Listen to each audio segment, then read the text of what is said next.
Queen stage, I think it's going to be interesting. The weather is also playing a part. It's been a bit of a rough start with the wind and rain and stuff. We already have 5 days of racing in the legs. The body felt sore. Everybody is fucked. I'm ready to fight today.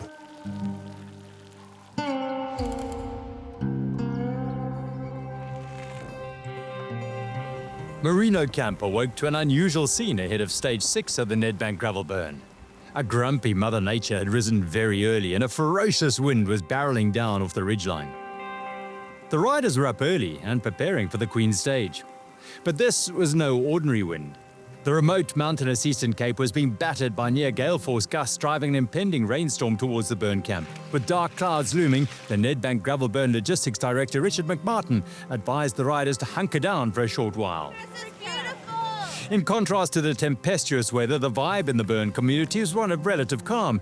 It was becoming evident that the slated start time of 7 a.m. would be pushed out. Relaxed seasoned pro Guy Ogega had seen it all before. The burn camp crew were on the ball and did all they could to secure standing tents from flying away and packed away those already struck. Stage 5 winner Tom Pidcock, a camper at heart, was as chilled as a Yorkshire morning. Minutes later, the mountains were glowing in the morning sunshine. Things were looking up. The Nedbank gravel burn has reached the huge sheep and dairy farms of the beautiful Eastern Cape. But don't be fooled by the serene surroundings. The toughest day of all looms. Stage 6, the Queen stage of the Nedbank gravel burn. At 144 kilometers, it has 3 major climbs in a total of 1,700 meters of ascending.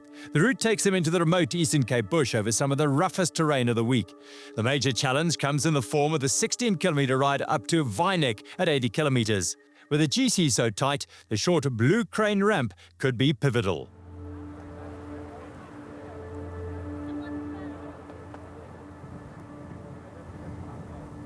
Well, still figuring out actually what's going on. It's been a bit of a rough start with the wind and rain and stuff.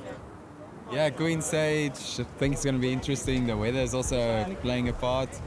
Yeah, we've had everything this week, so take it as it comes.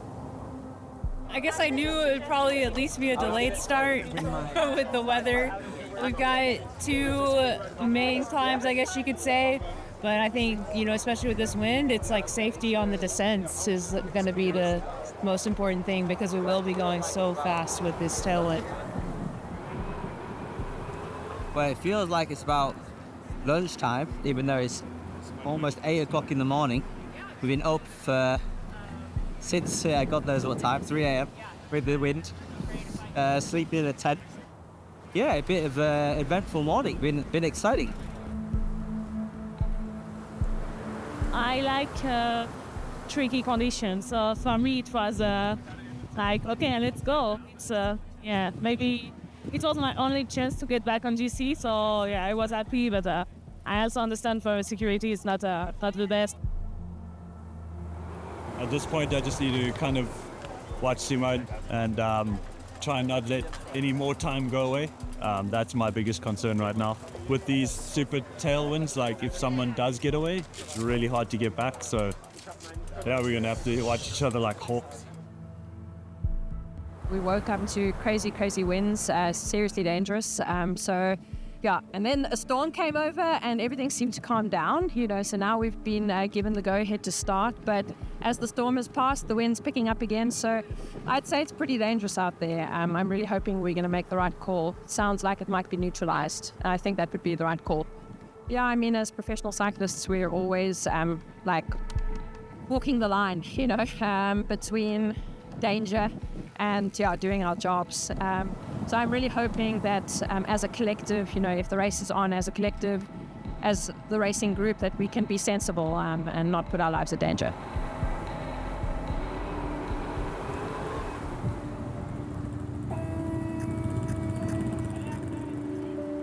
Riders woke up to gale force winds, and in fact we had to evacuate the riders to an area of safety.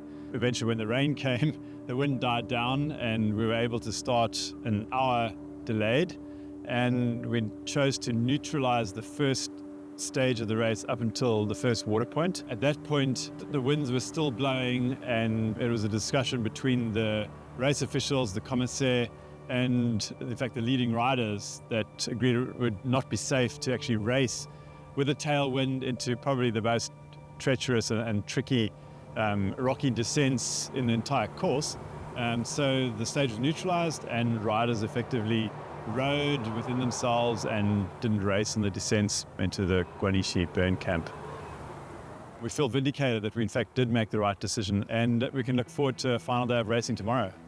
It's unfortunate stage 6 was neutralized, but ultimately the right decision was made. Let's now take a look at how we arrived at this point in the general classification standings. After a year and a half of intensive build-up and excitement and anticipation, the inaugural Nedbank gravel burn got underway in a rainy and misty Knysna. The first challenge came early, Simola Hill, the tar road climb that takes them deep into the heart of the spectacularly beautiful Knysna forests. Greasy roads, muddy faces, but delighted that they were eventually riding the Nedbank gravel burn. The race stayed together until the base of the Prince Alfred's Pass, where 3 riders got away. Matt Beers, the South African from Knysna, Hugo Dreschu, the French champion, and with them André Frischneck, the mountain biker from Switzerland. Having summited Prince Alfred's Pass together, it was Beers who took one of the final corners first. Frischneck stuck inside the French champion to take second, but nothing was going to stop Matt Beers writing his name into history to become the first stage winner at the Nedbank gravel burn. Just a second separated the next 2 races. The women's peloton was packed with quality. South Africa's African champion Hayley Preen, and also South Africa's legendary World Tour rider Ashley Montpasio. Like the men's race, it was Prince Alfred's Pass, all 14 kilometers, that saw the race defined.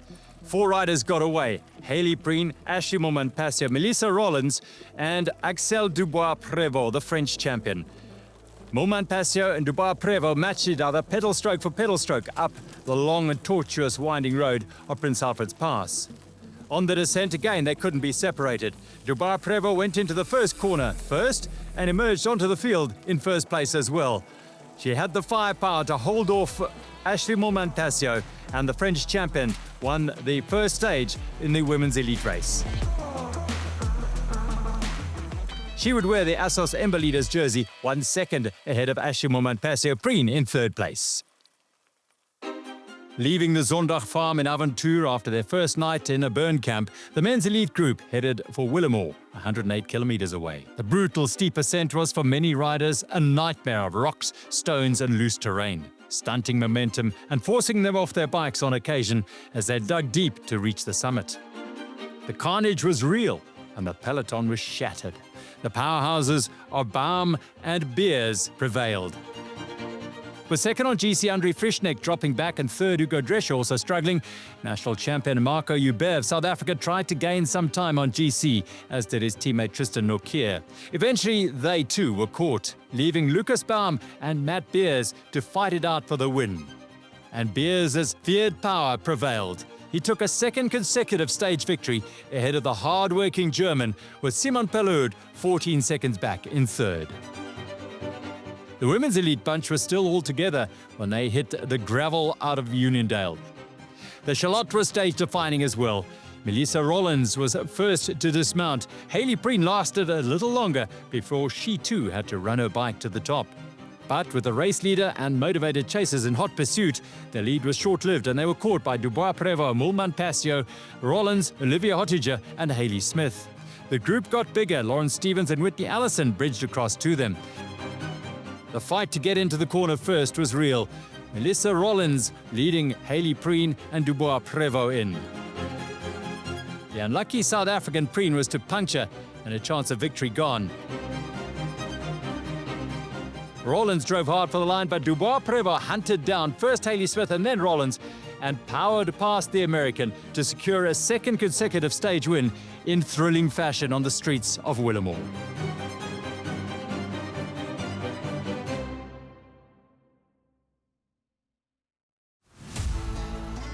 Union High and Graafrenet bade farewell to the riders on stage 3 as they rolled out of the 4th oldest town in South Africa. The 43-kilometer-long drag up to Conical Peak took them into the Kamdebou National Park along the spectacular Erasmus Kloof Road. The stakes were high, as was the pace, with 7 of the GC top 10 in the lead group. The long flat road across the Kamloops Plains saw the 9-strong lead group playing a game of bluff and counter-bluff. On the final ascent to the windmill and the finish line, Hugo Dreschu attacked, hoping his legs and lungs would carry him all the way to the line. But the gradient bit, he began fading as Simon Pelot launched a powerful counter-attack. The Swiss star blazed past the French champion to join Matt Beers as the Nedbank Gravel Burn stage winner.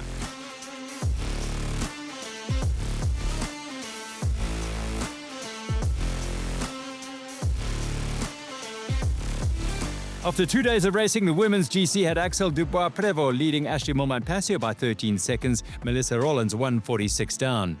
The undulations took a toll and Koppenberg's day was done. A puncture. First she couldn't fix it, eventually she did, but time leaked away like the air from a back tyre. A selection was made on the short but steep Rotsvas climb, Montpensier putting her cards on the table as one of the best climbers in the world.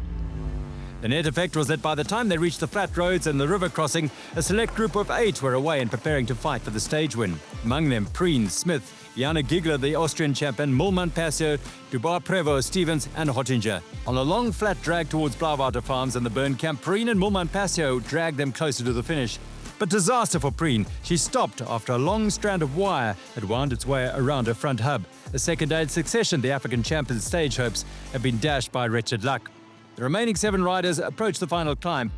The tension was building. Then after sitting at the back of the group, Lauren Stevens jumped and attacked up the right. Hayley Smith and Montpensier reacted. The American champion claimed the stage win by 2 seconds from the South African and the Canadian.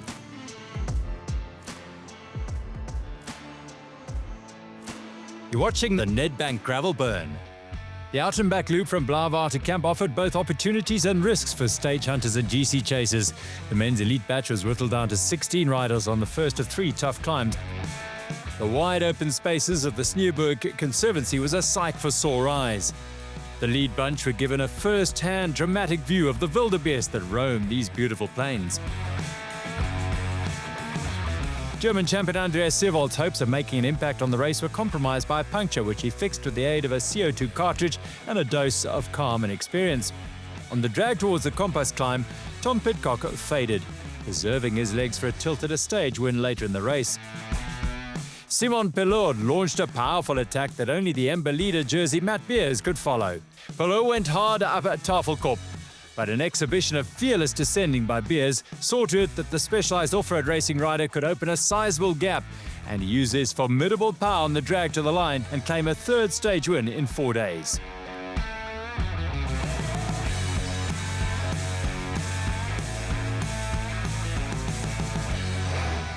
Three days of the women's elite race was desperately close, with just 12 seconds separating the top 2, Axel Dubois-Prévost and Ashley Montpensier.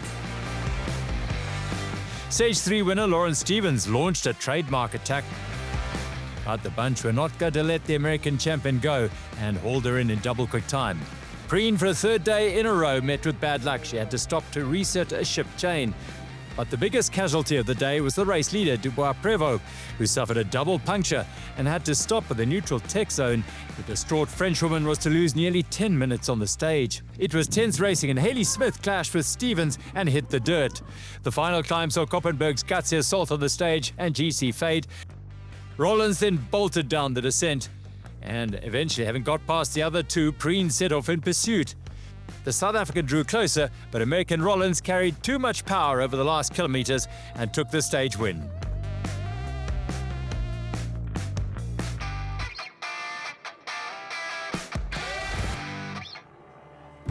Leaving tranquil Blauwater Camp for the last time, the men's elite racers eased into the 137 kilometers to Merino Burn Camp.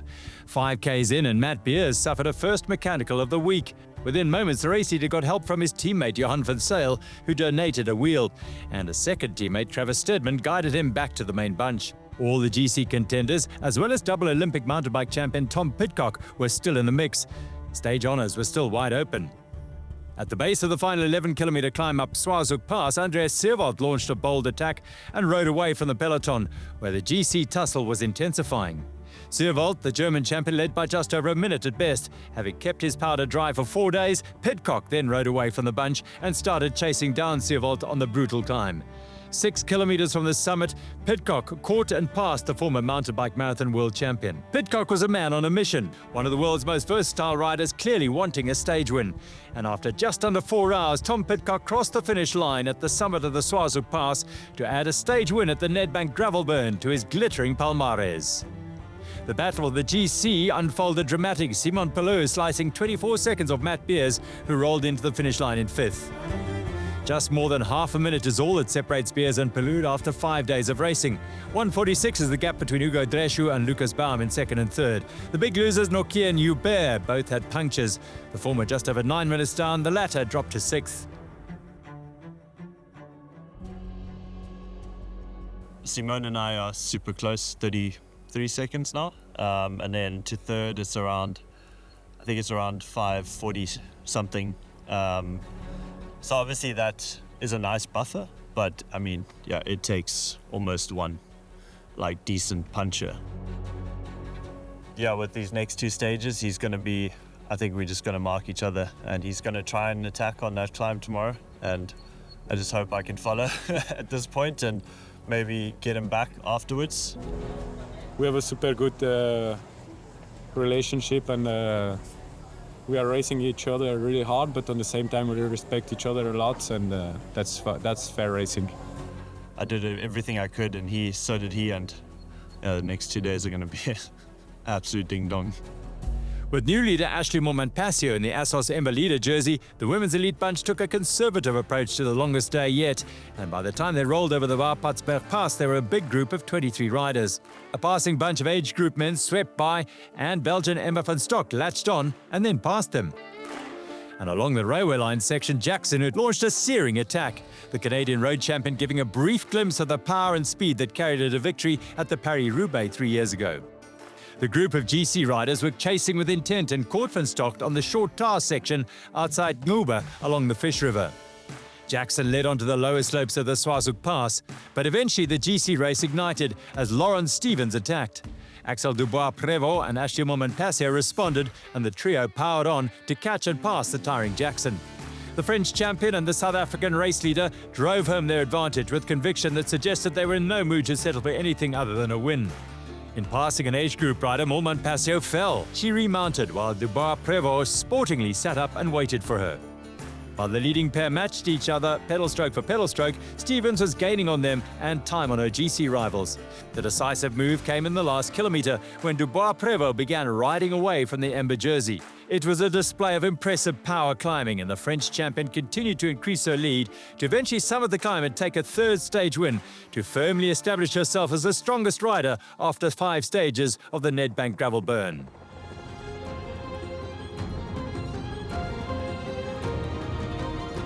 I have to be honest, my throat is on fire.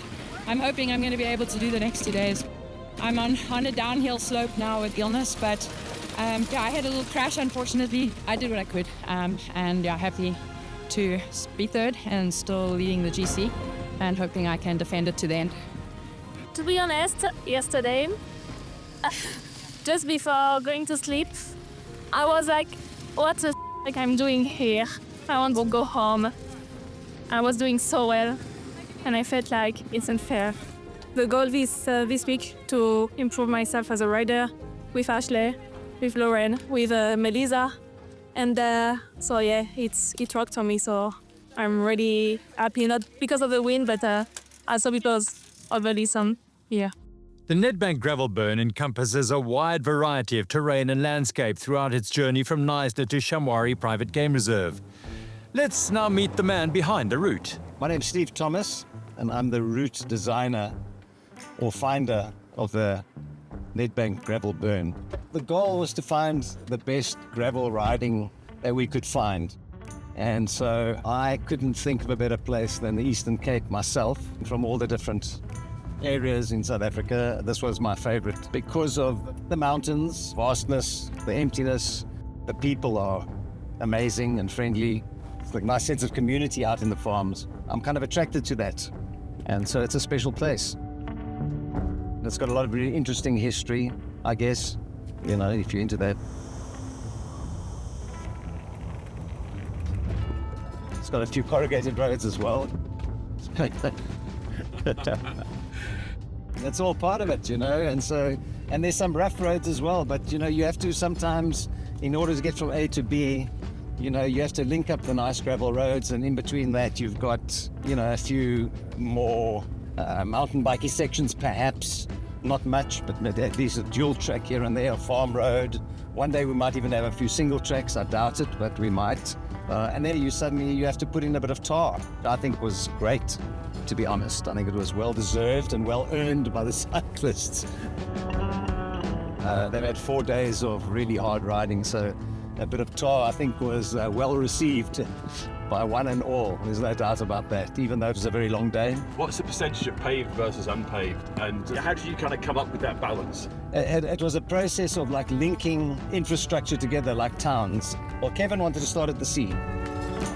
So I had this kind of loop I had in mind when we first started. Just from my experience, I thought, well, this would be probably the iconic loop. And then they came with their bits. The other guys said, well, yeah, but we need the sea and Graaff-Reinet. You've got to have Graaff-Reinet because that's like a jewel. So I said, well, that's a good idea. And then they'll throw in like a little curveball, and we want to end at Shamwari. I go, well, that's really nice, but Shamwari's a long way away, so now we have to string them together. But that's what we did. So then you have to take those points and then link them up in the most compelling way possible. If you could just cherry pick this gravel road and that gravel road and that one, you'd have lots and lots and lots of beautiful 40-kilometer stretches of gravel, but you wouldn't have a proper race. So it's always finding that balance. I think Neil rode up this hill, and then him and Katie went, oh no, we have to have a hilltop finish. And I went, damn, now that's a long ride. And then a tar, which I think actually was a great idea at the end of the day. Would you say the riders are getting a real sort of proper taste of South African gravel riding with this course? Yeah, I think so. I mean, they're certainly getting a unique bit of gravel riding in the sense that not only the overseas visitors, but the foreigners visiting, the foreign riders, they're getting to see a bit of Africa that half the South Africans haven't seen, which I think is really cool. So yeah, I think they're getting a real African experience. Unfortunately, the front riders probably chased a lot of that game away, like we had yesterday. There was some really nice game, and herds of zebra and antelope and black springbok and Roy hartebeest and all those things. There are herds of them there. But after the front runners have gone through and the helicopter and the motorbikes, etc., they don't get to see as much at the back as the guys in the front. And unfortunately, the front probably aren't paying attention to the game because they're racing, properly. But maybe they get to see some pictures. That'd be cool. The farmers are amazing guys, and they are also big sportsmen. The locals here have done like canoe marathons, the Fish River canoe marathons, or they've run comrades. A lot of them looked at us and went, well, yeah, you got to be crazy, not here. It's never going to happen. But they've been phenomenally supportive, and they get it, is my point. They kind of understand it in their DNA. The level of planning and the sophistication of the installations of these camps, they've done a phenomenal job. Fortunately, I'm just doing the route. This is the first time. So from what you put together, how's it going? How's it panning out after all that work? It's hard at the time. When you look back on it, you go, wow, what an experience that is. We had like rain on day one, and cold on the first night. And I think when they look back on it, at the end of it, when they take that snapshot of the whole experience, they're going to have had a really nice, varied experience of Africa. We really are in the heart of South Africa, kind of like the middle, the origin. I hope it encourages a lot of people to come back, and I think that's what the farmers are hoping as well, that they'll have a lot of other smaller little tours coming through, people coming to explore their neck of the woods, because it's pretty special, and the hospitality is second to none. So it's been a pleasure being here, to be honest. And I can't wait to get back. I really can't. I can't wait for the next one. And we'll tweak it, we'll do other things, we'll tweak it and make it better, because there's so many, it's a big learning curve for everybody, at every level. And I think it's going to be awesome.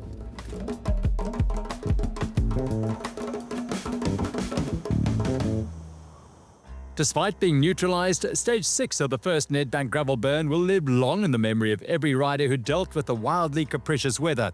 The men's GC is so tight, 33 seconds is all that separates Matt Beers and Simon Pello, and things could change below them, just 5 minutes separating Hugo Dreschu in third from Travis Steadman in sixth. It's going to be a thrilling race to Shamwari. Ashley Moman-Passi appears poised to write her name into gravel racing folklore with a 4-minute and 20-second lead over Melissa Rollins. Hayley Preen is breathing down the American's neck, and she's motivated to become the first South African woman to win a stage. This exceptional South African journey that began 6 days ago near the Indian Ocean in Knysna will conclude in the bush wilderness of Big Five country, competing 7 days through deeply contrasting landscapes and terrain with a ride through game-rich plains, a rare privilege indeed. Stage 7 marks the final chapter of the Nedbank gravel burn as the route makes a last transition from the arid interior of the Karoo to the big game territory of Shamwari Private Game Reserve. 111 kilometers is no procession, especially with 684 kilometers in the legs. Fisher's Bluff is the early challenge. Thereafter, the jagged sawtooth profile will ensure that every rider's finisher's medal is hard-earned as they arrive at Shamwari Private Game Reserve as true heroes of the inaugural Nedbank gravel burn.